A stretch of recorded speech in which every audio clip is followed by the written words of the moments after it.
जय श्री राम भाइयों और बहनों। आज हम तुलना करेंगे रामायण काल के महारथी मेघनाद की महाभारत काल के महारथी कर्ण के साथ, जिसमें हमारा मुख्य पॉइंट ये रहेगा कि क्या कर्ण मेघनाद की प्रचंड माया का सामना कर सकते थे। इसके लिए हमें सबसे पहले ये जानना होगा कि मेघनाद और कर्ण की मुख्य युद्ध कला कौन कौन सी हैं। सबसे पहले हम बात करेंगे मेघनाद की युद्ध कला के बारे में, जहाँ मेघनाद मायू युद्ध से महारत हासिल किए हुए थे और मेघनाद को बहुत सी प्रमुख सिद्धियों का भी ज्ञान था, जो कि उन्हें स्वयं महादेव और उनके गुरु शुक्राचार्य ने उन्हें सिखाए थे।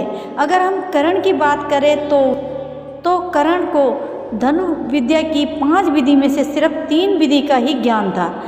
पहली प्रयोग विधि, दूसरी उपसंकार विधि और तीसरी अवरत विधि।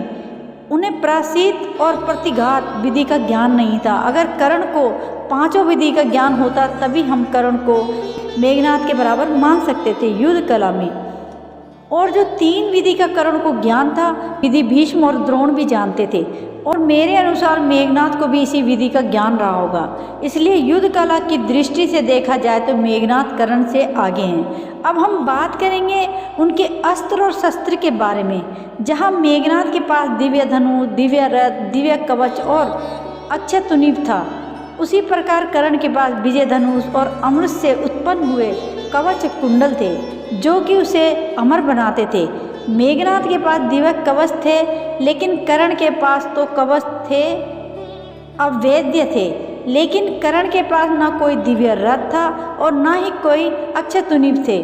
और मेरे हिसाब से मेघनाद जैसे प्रचंड मायावी युद्ध करने के लिए कर्ण को दिव्य रथ और अक्षय तुनीव की बहुत ज़्यादा जरूरत पड़ेगी। अब हम इनके दिव्य अस्त्र के बारे में बात करेंगे, तो आइए जानते हैं। मेघनाद के पास वैष्णु अस्त्र, ब्रह्मशिर अस्त्र, असुर अस्त्र, भगवान ब्रह्म द्वारा दिया गया नागपाश अस्त्र आदि बहुत सारे अनेक अस्त्र थे, जिनके नाम से ही सामने वाले महारथी कांप उठते थे। एक बार रात्रि के युद्ध में अपनी माया का प्रयोग करके स्वयं भगवान राम और लक्ष्मण को नागपाश में बांध लिया था। वहीं हम कर्ण की बात करें तो कर्ण के पास ना ही पाशुपत अस्त्र था और ना ही ब्रह्मशिर अस्त्र था और ना ही नारायण अस्त्र था। जिन्होंने महाभारत के अच्छे से अध्ययन किया हो उन्हें मालूम होगा कि कर्ण के पास यह अस्त्र नहीं थे। कर्ण के पास ब्रह्मास्त्र, अग्नेयास्त्र, इंद्रास्त्र आदि ये अस्त्र थे। ये अस्त्र आपको लगभग ज़्यादातर महारथी के पास मिल जाएंगे। बस कर्ण के पास भार्गव अस्त्र था, जो उन्हें परशुराम जी ने दिया था, लेकिन यह अस्त्र भी ज़्यादा प्रलयकारी अस्त्र नहीं था।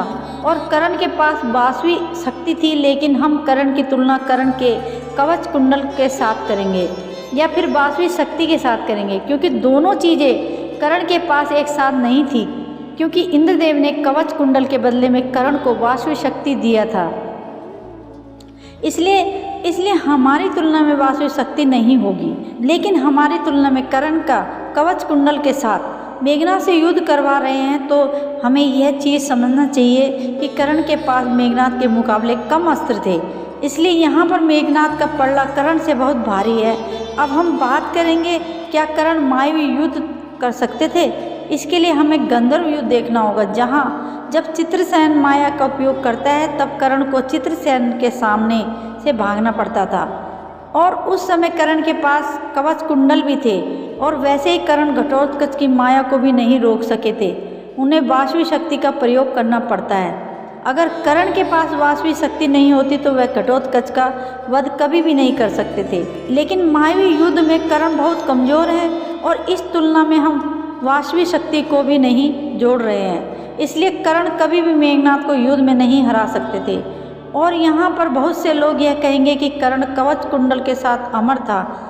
इस बात को मैं भी मानती हूँ, लेकिन इंद्रदेव भी तो अमर थे। लेकिन जब मेघनाद उन्हें नहीं मार सकता था तो उन्हें बंदी बना लिया था।